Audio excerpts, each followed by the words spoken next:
Hello, I'm Cal Banyan. I'm a board-certified hypnotherapist and certified instructor. Today I'm going to spend a little bit of time with you explaining the fundamentals of hypnosis. Research has shown that if we take the time to explain a little bit about hypnosis to our clients, they benefit much greater from their hypnotic sessions. What I'm going to do is I'm going to explain some terms and remove some misconceptions that perhaps Hollywood has given you about hypnosis. What I'd like you to do is make sure you have a pen or pencil and a piece of paper with you right now. So if you have any questions about the material I'm covering, you can write it down and then talk it over with your hypnotist or hypnotherapist. All right. I'd like you to take your attention to this chart that I have here. What you're going to see is that I'm going to cover 4 components of the mind: the conscious mind, the critical factor, the subconscious mind, and the unconscious mind. Each one of those areas of the mind has certain characteristics that will be interesting for you to know. Then you're also going to cover that each level of the mind has a protective function. Even when you're in the deepest levels of hypnosis, you're always safe because the conscious, the subconscious, and the unconscious mind are always working to make sure that you are safe. So let me go over this bit by bit. I'm going to start with the unconscious mind. The unconscious mind is really your body's consciousness. Medical people will call this the autonomic nervous system. When you're born, you come in with instincts. It's an inner knowing of how to operate your body.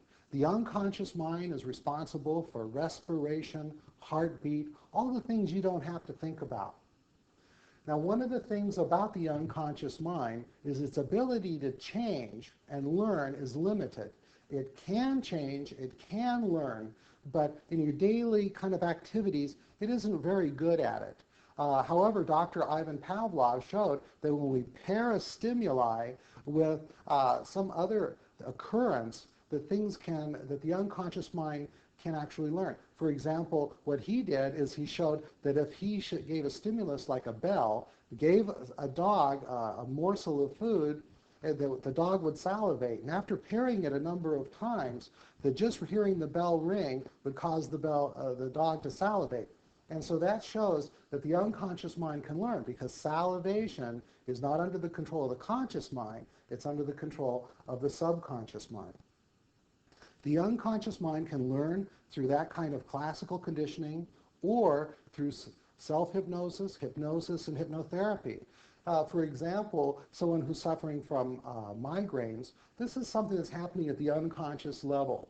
Well, through hypnosis, we can re-educate the unconscious mind and have it rid itself of pain. Now, another interesting thing about the unconscious mind is that it is the part of you that generates how emotions feel.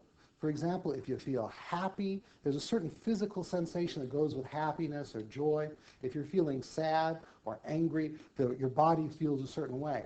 And because the unconscious mind generates the physical attributes of emotions, we call those things feelings. Now, one of the things I'll talk about right away is that even at the deepest level of your mind, the unconscious level, you have a protective function. No matter what you're doing, no matter what you're thinking, the unconscious mind is always protecting against infection and uses reflexes. For example, if a ball was heading towards your face, before you had time to think about it, you would automatically cover up like that. So the unconscious mind has a protective function. The subconscious mind is really who you really are. It is all of your habits, behaviors, beliefs, and it really is an exceptional part of you. Let me go through it step by step. The subconscious mind starts out empty when it is first developed. And then as you go through life and you have experiences, what happens is you start to build up a database. What happens is psychologists call the subconscious mind, when it's first developed, tabula rasa, which means blank slate. Then, as you have those experiences in life, they kind of coagulate into beliefs, habits, and once those have occurred, then they resist change. And you really develop a certain consistent way of behaving, to certain circumstances and people, and your personality is developed. Once that happens, it resists change. This is good news and bad news. The good news is you will behave consistently, you'll have a particular personality. The bad news is when you want to make changes, it's very difficult to make changes unless you can have a protracted experience over time, or unless hypnosis is used, because hypnosis can have immediate effect on the subconscious mind.